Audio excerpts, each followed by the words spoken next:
नमस्कार दोस्तों।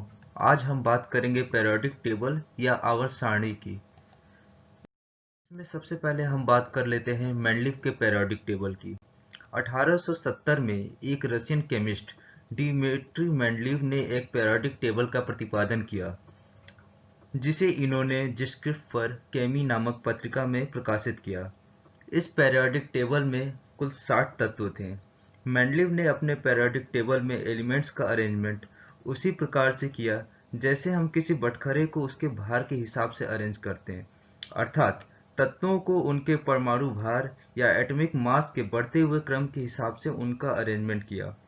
इस टेबल को पीरियोडिक इसीलिए कहते हैं क्योंकि इसमें एक निश्चित अंतराल के बाद आने वाले तत्व उसी ग्रुप में मौजूद अपने से पहले उपस्थित तत्वों के गुणों से समानता रखते हैं।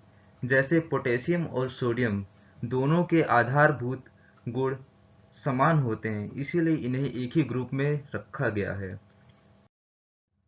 अब हम बात कर लेते हैं मॉडर्न पीरियोडिक टेबल या आधुनिक आवर्त सारणी की। मॉडर्न पीरियोडिक टेबल को हम एक स्टेडियम के एग्जाम्पल से समझेंगे। यहाँ हम हाइड्रोजन और हीलियम को सबसे नीचे और बाकी एलिमेंट्स को ऊपर की तरफ रखेंगे। अब मान लीजिए पीरियोडिक टेबल एक स्टेडियम की तरह है, जहाँ हाइड्रोजन और हीलियम सबसे नीचे के फ्लोर या ग्राउंड फ्लोर पर बैठे हैं। लिथियम से लेके नियॉन तक के एलिमेंट्स ऊपर के फर्स्ट फ्लोर पर बैठे हैं तथा सोडियम से लेके आर्गन तक के एलिमेंट्स सेकंड फ्लोर पर बैठे हैं। तो हाइड्रोजन से लेके हीलियम, लिथियम से लेके नियॉन तथा सोडियम से लेके आर्गन तक के हॉरिजॉन्टल सफर को हम रो या पीरियड कहते हैं। इसके अलावा हाइड्रोजन से सोडियम तक के वर्टिकल सफर को हम ग्रुप कहते हैं। अब हम इसको ऐसे समझ लेते हैं जैसे स्टेडियम में फर्स्ट फ्लोर की परिधि ग्राउंड फ्लोर से ज़्यादा होती है तथा सेकंड फ्लोर की परिधि फर्स्ट फ्लोर से ज़्यादा होती है। तो बस हम अपने समझने के लिए ये मान लेते हैं जैसे जैसे हम ग्राउंड फ्लोर से ऊपर की फ्लोर की तरफ बढ़ेंगे तो उसमें बैठने वाले लोगों की संख्या या सीटों की क्षमता भी बढ़ेगी।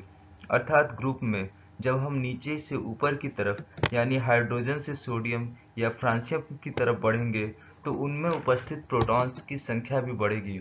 और जैसे कि हम जानते हैं कि किसी एलिमेंट्स में प्रोटॉन की संख्या उस एलिमेंट के एटॉमिक नंबर या परमाणु क्रमांक के बराबर होती है, उसी प्रकार मॉडर्न पीरियोडिक टेबल में भी तत्वों की उपस्थिति उनके परमाणु क्रमांक के बढ़ते हुए क्रम में होती है।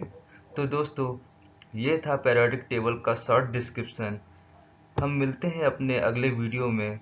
तब तक के लिए हमारे साथ बने रहने के लिए आपका धन्यवाद।